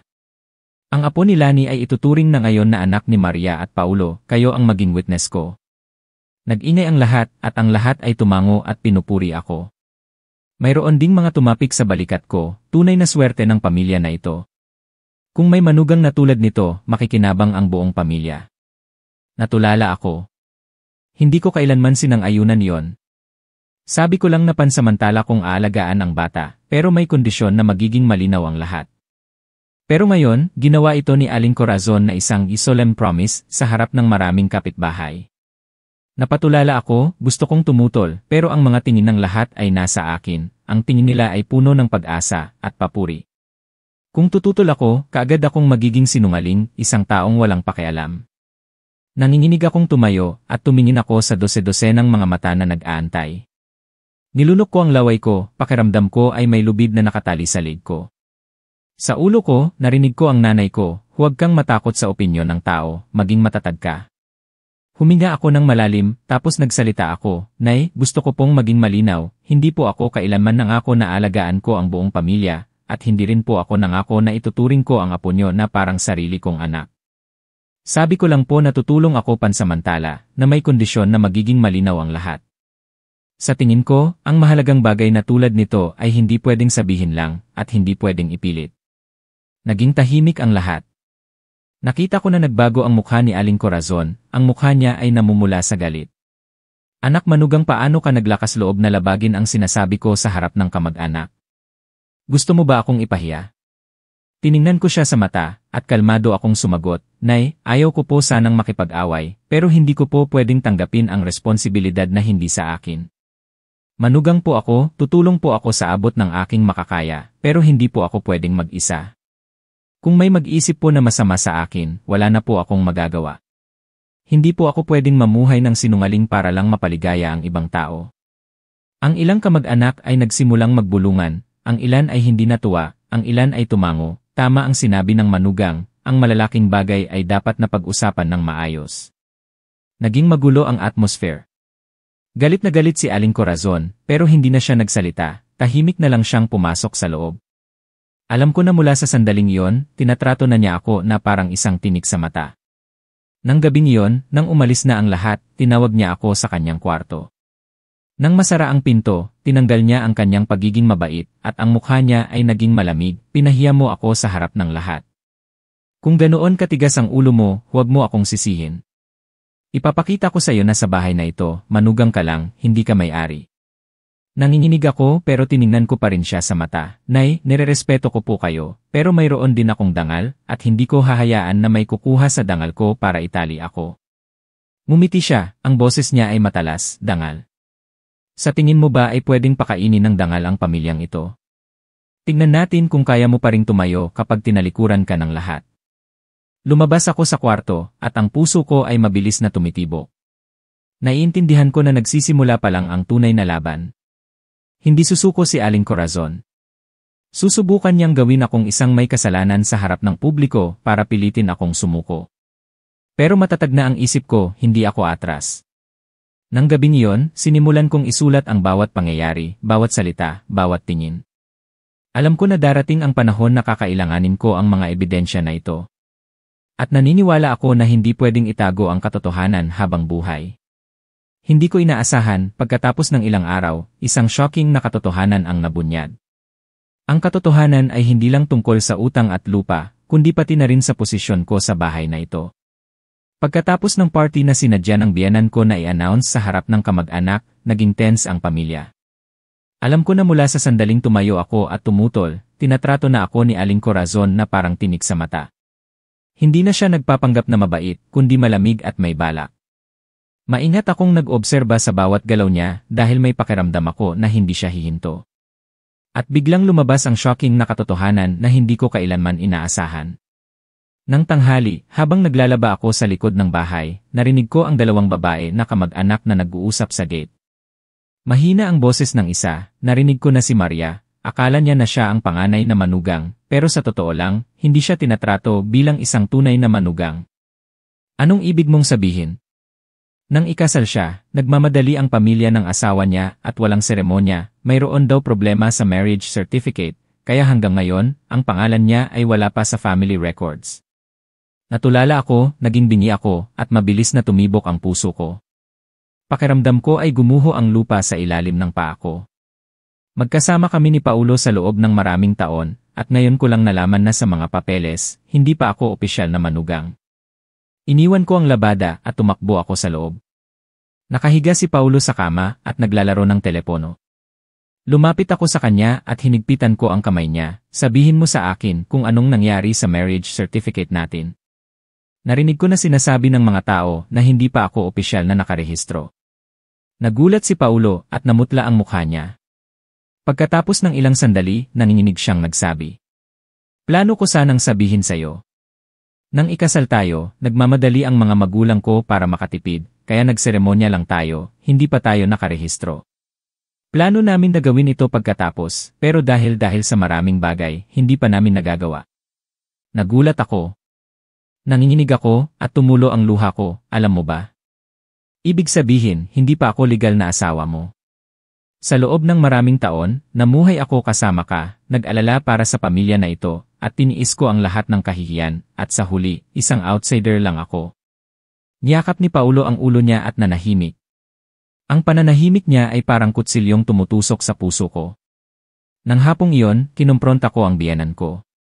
Tinanong ko siya, Nay, mula sa simula, hindi po ba ako tinatrato bilang opisyal na manugang sa bahay na ito? Bahagyang nagulat si Aling Corazon, tapos mumiti siya ng pilit, nalaman mo na. Tama. Nang ikasal ka, nahihirapan ng pamilya, kaya nagseremony lang kami, hindi pa kami nagparehistro. Plano kong gawin ito kapag may pera na kami. Pero nakita mo na, ang daming utang, anong pagkakaiba kung nakarehistro o hindi? Naiyak ako, may pagkakaiba, Nay. Ang pagkakaiba ay, kung walang papeles, wala akong karapatan sa pamilya na ito. Ang lupa, ang ari-arian, lahat ay walang koneksyon sa akin. Maging ang mga kamag-anak ay pwedeng sabihin na nakatira lang ako dito. Tumawa si Aling Corazon, tama ka, pero dahil doon, dapat na maging mabait ka. Kung gusto mong maging opisyal na manugang, dapat mong patunayan na karapat-dapat ka. Alagaan ang pamilya, alagaan ang apo, bayaran ang utang, iyan lang ang tanging paraan. Natulala ako. Ito pala ang kutsilyong tinago ni Aling Corazon hanggang sa huling sandali.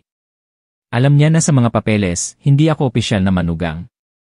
At ngayon, ginagamit niya yon para kontrolin ako, para pilitin akong sumuko. Nang gabing yon, umupo ako at basa ang unan ko sa luha. Naalala ko ang nanay ko, makakaligtas ka sa isang malaking pagsubok. Ito ba ang pagsubok na sinasabi niya? Kung hindi ko alam ang katotohanan, mamumuhay ako bilang isang manika habang buhay na mag-aalaga sa pamilya ng asawa ko nang walang posisyon. Nagdesisyon akong maging malinaw.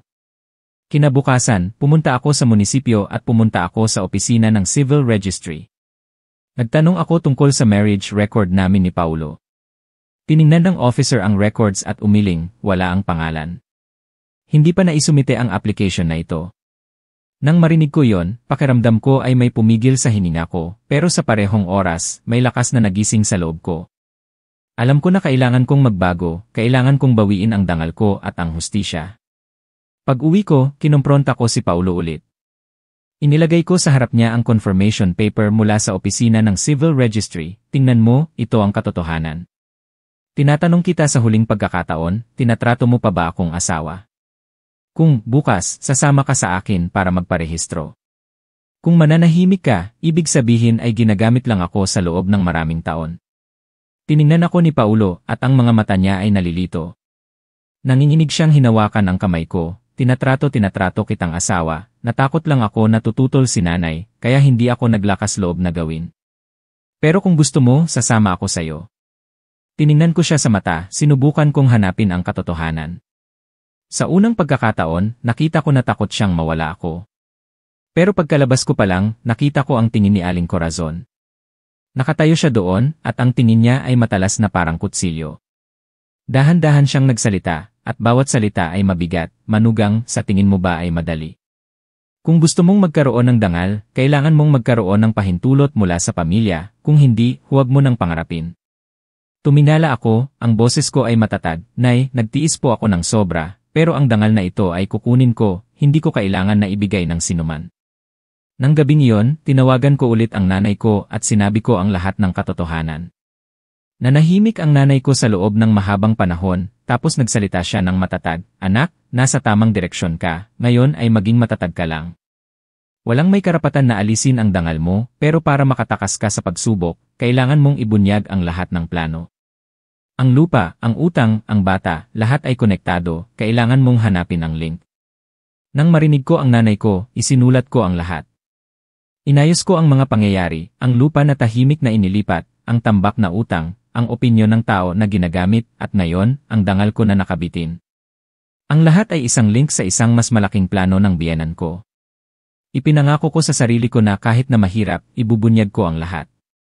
Dahil kung hindi, hindi lang ang dangal ko ang mawawala, kundi pati na rin ang kinabukasan ko. Hindi ko inaasahan, pagkatapos ng isang araw, inilabas ni Aling Corazon ang huling atake. Ang atake na ito ay tumama sa dangal ko at gusto niyang ilibing ako sa malalim na hukay ng opinyon ng tao.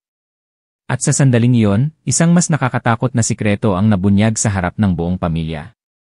Sa umaga, ang atmosphere sa bahay ng asawa ko ay mabigat na nararamdaman ng lahat. Maaga akong nagising at ang puso ko ay mabigat pero ang isip ko ay puno ng determinasyon. Ngayon, alam ko na dapat kong harapin si Aling Corazon at hindi ako pwedeng umiwas pa. Dahil kung mananahimik lang ako, hindi lang ang dangal ko ang nakabinbin, kundi pati na rin ang kinabukasan ng pamilya na ito ay magiging kontrolado niya. Nagsimula na ang almusal, at nakaupo si Aling Corazon sa dulo ng mesa na may tiwala sa sarili. Inilagay ko ang baso ng tsaa, huminga ako ng malalim, at tiningnan ko siya sa mata. Nay, ngayon po, gusto kong maging tapat, matagal na po akong nagtitiis. Alam ko po ang lahat ng plano nyo, lahat ng balak nyo para pilitin akong sumuko, pero ngayon, hindi na po ako mananahimik. Umiti si Aling Corazon, "O, Manugang, bakit bigla kang naglakas loob ngayon? Sa tingin mo ba ay alam mo na ang lahat? Bahagi pa lang ang nakikita mo." Hindi ako umatras. Alam ko na sinadya nyo na hindi makumpleto ang marriage certificate namin ni Paulo, para wala akong dangal, para pilitin akong sumunod sa lahat ng gusto nyo. Alam ko din na tahimik nyo na inilipat ang lupa, ginagamit ang utang, ginagamit ang opinyon ng mga kamag-anak para kontrolin ako. Pero ngayon, gagawin kong malinaw ang lahat. Magpapaparehistro po ako bilang legal na asawa, at ang lahat ay magiging malinaw sa harap ng lahat. Biglang naging tahimik ang kwarto. Ang mga tao sa bahay, mula kay Paulo hanggang sa mga kapatid niya, ay tumingin sa akin ng gulat at takot. Umiti si Aling Corazon, ang boses niya ay malamig na parang yelo. "Naglakas loob ka? Sa tingin mo ba ay madali? Ang lupa, ang utang, ang reputasyon ng buong pamilya, lahat ay nasa kamay ko. Manugang ka lang, naglakas loob ka ba na makipaglaban?" Tapat akong sumagot, "Nay, ang pagiging manugang ay hindi mahalaga, ang katotohanan ang mahalaga. Poprotektahan ko ang dangal ko, poprotektahan ko ang karapatan ko at ni Paulo. Ang lahat ng plano ay nakikita ko na." Nagulat si Paulo at ang tingin niya ay nag-aalala sa akin. Tumayo siya at inilagay ang kamay niya sa balikat ko. "Mahina, mahal, alam ko na tama ka, sasama ako sa iyo hanggang sa huli, hindi ko hahayaan na pilitin ka ni nanay."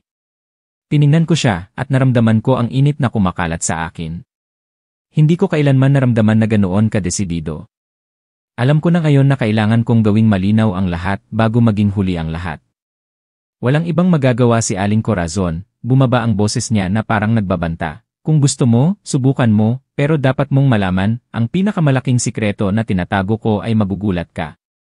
Maging si Paulo ay hindi kakampi sa'yo kapag nalaman niya ang katotohanan na ito." Mahina akong tumawa at ang mga mata ko ay lumiwanag. "Nay, handa na po ako. Wala na po akong kinatatakutan." Sa sandaling iyon, kinuha ni Paulo ang telepono niya at binuksan niya ang isang message na hindi ko pa nakita. Ang laman ay nagpakilabot sa akin. Tahimik na nakipag-ugnayan si Aling Corazon sa isang abogado at gumawa siya ng isang peke na power of attorney na pwedeng ilipat ang lahat ng ari-arian at karapatan ko at ni Paulo sa kanya. Kung ito ay malalaman, hindi lang ang dangal ko ang mawawala, kundi pati na rin ang buong pamilya namin ay magkakaroon ng legal na problema. Tumayo ako, ang boses ko ay malamig. "Nay, matagal ko na pong inaantay ang araw na ito.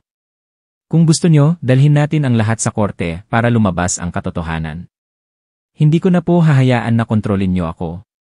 Walang sinuman ang pwedeng gamitin ang plano at panlilinlang para takutin ako." Ang mga tao sa bahay, lalo na ang mga kapatid ng asawa ko, ay nagsimulang matakot. Hindi nila inaasahan na ang manugang na akala nila ay mahina ay maglalakas loob na harapin si Aling Corazon. Tinitigan niya ako, pero ang boses niya ay nanginginig. "Anak, anong balak mo?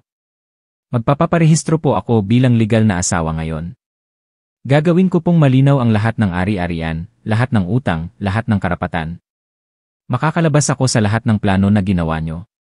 At gagawin ko ito sa harap ng kamag-anak para makita ng lahat kung sino ang tama at sino ang mali." Naramdaman ko ang kalayaan na kumakalat sa akin. Sa loob ng maraming taon, nagtiis ako. Ngayon, tumayo ako at sa pagkakataong ito, walang makakapigil sa akin.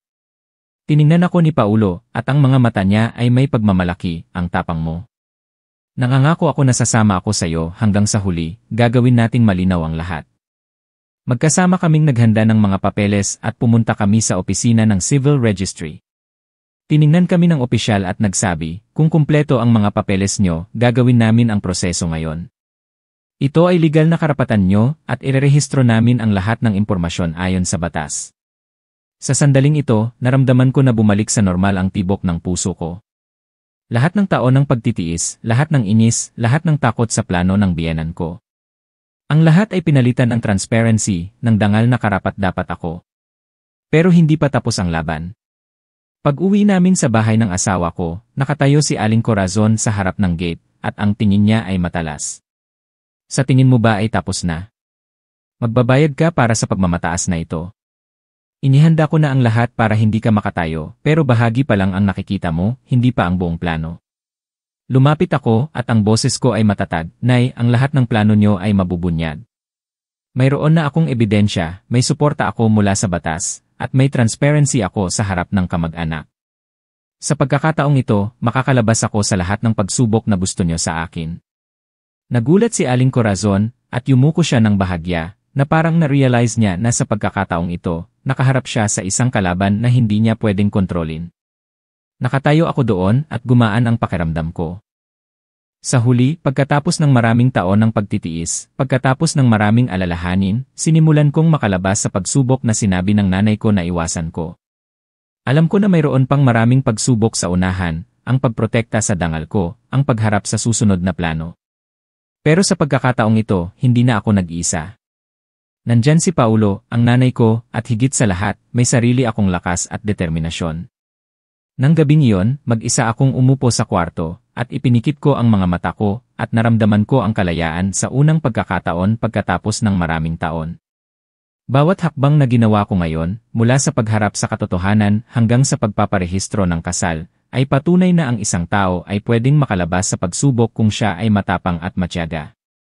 At alam ko na bukas, mayroon pang maraming problema, pero sa pagkakataong ito, hindi na ako natatakot.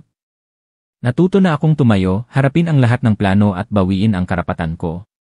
Kinabukasan, kapag nalaman ng kamag-anak ang katotohanan, kapag legal na ang mga papeles, lahat ng plano ay mabubunyag. Hindi lang ako makakalabas sa pagsubok na ito, kundi magbubukas din ako ng isang bagong kabanata, kung saan ako, si Paulo, at ang pamilya ay pwedeng mabuhay ng pantay at masaya, nang walang anino ng pananakop at manipulasyon. Kinabukasan, nagising ako na may pakiramdam na halo ng pag-aalala at pagkasabi. Hindi ako nakatulog buong gabi. Ang larawan ng biyenan ko na si Aling Corazon na may matalas na mata at ngiti ay nasa isip ko pa rin. Alam ko na kung gusto kong tapusin ang laban na ito, kailangan kong ibunyag ang lahat ng plano niya sa harap ng kamag-anak para makita ng lahat ang katotohanan at wala na siyang makontrol pa. Nagsuot ako ng simpleng damit. Pagbaba ko, naghihintay na si Paulo sa sala, ang mukha niya ay nag-aalala pero matatag. Hinawakan niya ang kamay ko, handa ka na ba? Alam ko na ngayon ang araw ng desisyon. Tumango ako at sinabi ko sa sarili ko, kailangan kong gawin ito. Wala nang atrasan. Magkasama kaming lumabas, kung saan nagtitipon ang mga miyembro ng pamilya at mga kamag-anak. Lahat sila ay nagtataka dahil narinig nila ang balita mula sa umaga na may mahalagang mangyayari. Ang lahat ng mata ay nasa akin, isang pakiramdam ng tensyon at excitement ang kumalat sa buong katawan ko. Nakatayo si Aling Corazon sa harap, na may tiwala sa sarili, may hawak siyang makapal na papel, na parang inihanda na niya ito. Umiti siya, manugang, anong balak mong gawin ngayon? Sa tingin mo ba ay kaya mong baliktarin ang sitwasyon? Huminga ako ng malalim, ang boses ko ay kalmado pero matatag, Nay, ngayon, ibubunyag ko ang lahat. Ang lahat ng plano, lahat ng panlilinlang na ginamit nyo para pilitin ako, para kunin ang karapatan ko at ni Paulo ay mabubunyag sa harap ng kamag-anak. Hindi na kayo magkakaroon ng pagkakataon na kontrolin ang sinuman. Kumulot ang noo ni Aling Corazon pero sinubukan pa rin niyang maging tiwala sa sarili. O, naglakas loob ka. Alam mo na ang lahat? Sigurado ka ba na tama ang lahat ng hawak mong ebidensya? Ngumiti ako at itinuro ko ang folder na inihanda ko. Ito ang lahat ng ebidensya, ang marriage certificate namin ni Paulo. Ang kontrata ng paglipat ng lupa, ang mga text messages, ang mga email na ipinadala nyo sa abogado para gumawa ng peke na power of attorney, ang lahat ay ipapakita sa kamag-anak para makita ng lahat ang katotohanan. Nag-inay ang lahat. Tumingin sa bawat isa ang kamag-anak, hindi sila makapaniwala. Ang ilan ay lumapit, gusto nilang marinig ng mas malinaw. Nakatayo si Paulo sa tabi ko, ang mukha niya ay tense pero matatag. Mahina niyang hinawakan ang kamay ko na parang nagbibigay siya ng lakas. Umatras si Aling Corazon at namutla ang mukha niya, anak naglakas loob kali. Nay, ang lahat ng plano niyo ay hindi na pwedeng itago. Ang lahat ay malinaw na ngayon, hindi na ako manugang na kailangang magtiis sa mga plano, pressure at panlilinlang niyo. Sinimulan kong magpaliwanag ng detalyado, isa-isa kong ibinigay ang mga ebidensya, bawat papel, bawat text message, bawat financial document ay ipinapakita sa harap ng kamag-anak. Bawat oras na nagbabasa ako ng detalye, ang mga mata ni Aling Corazon ay may galit at takot. Ang ilang kamag-anak na dati ay nakontrol niya, ay nagsimulang makinig ng mabuti, ang ilan ay kumunot ang noo, na parang na-realize nila na naloko sila sa loob ng mahabang panahon. Nagpatuloy ako, ang boses ko ay kalmado pero matatag, tahimik nyo na inilipat ang lupa, gumawa kayo ng peke na papeles, ginamit nyo ang opinyon ng kamag-anak para pilitin ako. Gusto nyo na wala akong dangal, gusto nyo na sumuko ako sa lahat ng gusto nyo. Pero ngayon, ang lahat ay magiging malinaw, hindi na kayo magkakaroon ng karapatan na kontrolin ako at si Paulo. Nakatayo si Aling Corazon ng tahimik, ang kamay niya ay nanginginig, wala na ang kanyang tiwala sa sarili ng ngiti. Ang mga mata niya ay puno ng takot, na parang na-realize niya na sa pagkakataong ito, nakaharap siya sa isang kalaban na hindi niya kayang talunin. Lumapit si Paulo at nagsabi sa kamag-anak, tingnan niyo ang katotohanan. Ang lahat ng ebidensya ay nandito, walang pwedeng tumutol. Dapat tayong maging pantay para lumabas ang katotohanan. Isang tiyo na niloko ni Aling Corazon tungkol sa paglipat ng lupa, ay tumayo, at ang boses niya ay seryoso, Corazon, sobra ka na. Sa loob ng mahabang panahon, ginamit mo ang lahat ng panlilinlang para kontrolin ang manugang mo, pilitin ang anak mo at ang buong pamilya namin. Ang lahat ay malinaw na ngayon, hindi ka na pwedeng tumutol. Ang lahat ng mata ay nasa kay Aling Corazon. Yumuko siya ng tahimik. Sa unang pagkakataon, ang babae na may kapangyarihan ay wala na siyang lakas para magkontrol. Ang pananahimik niya ay patunay ng kanyang pagkatalo. Bumuntong hininga ako at naramdaman ko ang kalayaan na kumakalat sa buong katawan ko. Ang lahat ng plano, lahat ng pressure ay nabunyag na ngayon. Hindi na ako kailangang mamuhay ng may takot, hindi na ako kailangang magtiis o matras sa harap ng anumang panlilinlang. Hinawakan ni Paulo ang kamay ko, at ang mga mata niya ay puno ng pagmamalaki, ang tapang mo. Alam ko na magagawa mo ito. Umiti ako at ang puso ko ay puno ng pag-asa at pananampalataya. Sa huli, pagkatapos ng maraming taon ng pagtitiis, tumayo ako at pinrotektahan ko ang dangal ko at ang karapatan ko. Nagsimulang mag-usap ang kamag-anak tungkol sa pagiging malinaw sa mga ari-arian at karapatan. Ang ilan ay nagpaalala kay Aling Corazon na ayusin ang mga mali niya at hindi na siya pwedeng gumamit ng panlilinlang para kontrolin ang manugang niya. Yumuko si Aling Corazon at wala na siyang masasabi. Sa araw na yon, kami ni Paulo ay gumawa ng isang mahalagang hakbang, nagparehistro kami bilang legal na asawa at ibinunyag namin ang lahat ng ebidensya sa harap ng kamag-anak. Hindi lang ako, kundi pati na rin ang buong pamilya at kamag-anak ay nakita kung sino ang tama at sino ang mali. Mula ngayon, wala nang karapatan si Aling Corazon na magkontrol, at kami ay pwedeng mamuhay ng tahimik, malinaw at pantay. Nang gabing iyon, pagbalik namin sa kwarto, umupo ako sa tabi ng bintana at tumingin sa labas, naramdaman ko ang kalayaan. Lahat ng taon ng pagtitiis, lahat ng pagdurusa, lahat ng takot sa plano ng biyenan ko. Ang lahat ay pinalitan ng transparency, ng dangal na karapat-dapat ako. Alam ko na mayroon pang maraming pagsubok sa unahan, pero sa pagkakataong ito, hindi na ako nag-iisa. Nandyan si Paulo, ang nanay ko, at higit sa lahat, mayroon akong sariling lakas at determinasyon. Sa tahimik na sandali na yon, na-realize ko na ang tapang ay hindi lang ang pagharap sa ibang tao, kundi pati na rin ang pagharap sa sarili mong takot. Lahat ng taon ng pagtitiis at pagiging matyaga, sa huli ay dinala ako sa sandali na ito. Ang sandali na makalabas sa pagsubok, bawiin ang karapatan ko, at magsimula ng isang bagong kinabukasan na puno ng pag-asa. Kinabukasan, ang sikat ng araw ay pumasok sa bintana, at tumama sa maliit na kwarto na kung saan kami ni Paulo ay naghahanda para sa unang araw ng bagong taon. Ang atmosphere ay malinaw at tahimik na naramdaman ko ang isang malaking pagkakaiba sa mga nakaraang taon. Wala ng tensyon, wala ng pressure, sa halip may pakiramdam ng kalayaan at puno ng pag-asa. Nakatayo si Paulo sa tabi ko, at mahigpit niyang hinawakan ang kamay ko, ang mga mata niya ay may galak, nakikita mo ba? Ngayon, nagbago na ang lahat, matatag na tayo. Wala nang makakapagkontrol sa atin. Ngumiti ako, at ang puso ko ay puno ng hindi maipaliwanag na kaligayahan. Sa loob ng maraming taon, mula nang pumasok ako sa pamilya na ito, tiniis ko ang maraming pressure, ang masasakit na salita, ang panlilinlang na ginamit ni Aling Corazon para makuha ang kontrol.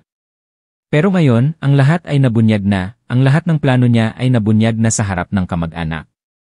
Hindi lang ito isang tagumpay sa dangal, kundi isang tagumpay sa isip. Nalagpasan ko ang takot ko at lumabas ako sa anino ng pagtitiis. Magkasama kaming bumaba sa sala, kung saan nagtitipon ang mga kamag-anak para sa unang pagkain sa bagong taon. Lahat sila ay tumingin sa amin ng gulat at may paghanga.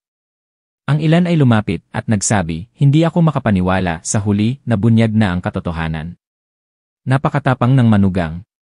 Mula ngayon, ikaw at si Paulo ay mamumuhay ng malaya, at hindi na kayo kokontrolin ni Aling Corazon.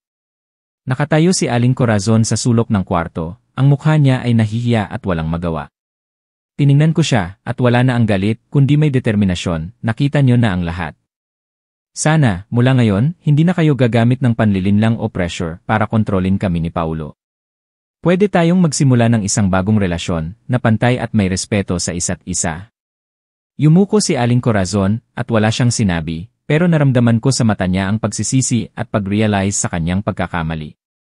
Ito ang unang hakbang para maintindihan niya na ang kapangyarihan ay hindi ginagamit para mag-impose kundi para sa responsibilidad at pagmamahal. Ang unang pagkain sa bagong taon ay naganap sa isang maligaya at friendly na atmosphere. Ang mga kamag-anak sa hapagkainan ay nagtatawanan at nag-uusap ng masaya, wala na ang mga chismis at pressure. Kami ni Paulo ay nakaupo sa tabi ng bawat isa at nagdingitian. Naramdaman ko ang kalayaan at kapayapaan na gusto ko sa loob ng maraming taon. Sa buong pagkain, tiningnan ko ang lahat, nakita ko ang mga mata nila na puno ng galak at family warmth. Sinabi ko sa sarili ko, dahil sa tapang, pagiging matyaga at determinasyon ko na tumayo para sa sarili ko kaya nalagpasan ko ang lahat. Lahat ng taon ng pagtitiis, ngayon ay napalitan ng hustisya at kaligayahan. Nang hapong iyon, magkasama kaming pumunta ni Paulo sa likod ng bahay, kung saan namumukadkad ang mga bulaklak ng aprikot. Naramdaman ko ang kalayaan at kapayapaan sa puso ko. Niyakap ako ni Paulo at mahina siyang nagsabi, proud ako sa iyo. Hindi mo lang pinrotektahan ang sarili mo, kundi pati na rin ang maliit nating pamilya. Mula ngayon, bubuo tayo ng sarili nating buhay. Ngumiti ako at niyakap ko siya ng mahigpit, naramdaman ko ang init at pagiging matatag niya. Tama ka, Paulo, mamumuhay tayo sa sarili nating paraan, wala ng takot o pagtitiis. Ang lahat ay tapos na, ngayon ay panahon na para magsimula ng isang bagong buhay na malinaw at masaya. Mula sa sulok ng bakuran, tahimik na tumingin sa amin si Aling Corazon. Siguro sa unang pagkakataon, na-realize niya na ang kapangyarihan ay wala na sa kanya, at ang buhay ay pilitin siya na maging pantay sa ibang tao kaysa sa paggamit ng panlilinlang para magkontrol. Umupo ako at pumulot ako ng isang bulaklak na nahulog sa lupa at tiningnan ko ito. Naramdaman ko ang kapayapaan sa puso ko na parang ang lahat ng pasanin at takot ay inalis na. Lahat ng taon ng pagtitiis ngayon ay napalitan ng hustisya at kaligayahan. Alam ko na mula ngayon, hindi na ako kokontrolin ng anumang panlilinlang o plano. Ang kwento ko ay patunay na ang tapang ay hindi ang pagiging walang takot, kundi ang pagharap sa katotohanan at pagprotekta sa sarili sa pamamagitan ng pagiging matyaga at matatag. Lahat ng taon ng pagtitiis at pagiging matyaga ay sa huli ay dinala ko sa sandali na ito. Ang sandali ng kalayaan, kapayapaan at kaligayahan. Ang kwento tungkol sa pagharap ko sa biyenan ko at pagbunyag sa lahat ng plano para protektahan ang sarili ko at ang karapatan ko ay hindi lang isang personal na karanasan, kundi isang mahalagang aral para sa lahat ng manugang. At sinuman na nakakaranas ng pressure mula sa pamilya, sa lipunan o sa komplikadong relasyon sa buhay. Minsan, kailangan nating magtiis, maging matyaga, pero ang mahalaga ay alam natin kung kailan tayo dapat tumayo, protektahan ang sarili natin at ang pamilya, at maging matatag sa ating moralidad at hustisya. Ang tapang ay hindi ang pagiging walang ingat o walang dahilan na pagtutol. Ito ay ang pagtingin sa katotohanan, paghahanda ng mabuti at pagpili ng transparent at makatuwirang pagkilos. Ginamit ko ang lahat ng ebidensya, lahat ng dokumento at ang suporta ni Paulo para gawing lakas ang takot ko, gawing pagkakataon ang pressure para sa transparency at hostisya. At ang nakakagulat ay nang ibunyag namin ang lahat, hindi lang ako kundi pati na rin ang buong pamilya at kamag-anak ay na-realize ang katotohanan at ang relasyon ay naitatag sa pundasyon ng respeto at hostisya. Sa pamamagitan ng kwento na ito, gusto kong magbigay ng mensahe sa lahat. Huwag kayong matakot na tumayo para sa sarili nyo, huwag kayong matakot na harapin ang katotohanan at laging maging matyaga, matatag at matapang. Kapag ginawa nyo yon, makakalabas kayo sa mga pagsubok, sa mga pressure, at makakahanap kayo ng tunay na kaligayahan at kapayapaan sa buhay. Kung sa tingin mo ay nakatulong ang kwento na ito, at nakapagbigay ng inspirasyon at mahalagang aral, mag-subscribe sa channel para hindi ka makaligtaan ng iba pang emotional na kwento na may aral. Magpapatuloy kaming magbahagi ng totoong karanasan, emosyonal na kwento ng pamilya at mga aral na makakatulong sa iyo na harapin ang lahat ng pagsubok sa buhay, mula sa mga relasyon sa pamilya, trabaho hanggang sa mga social issues.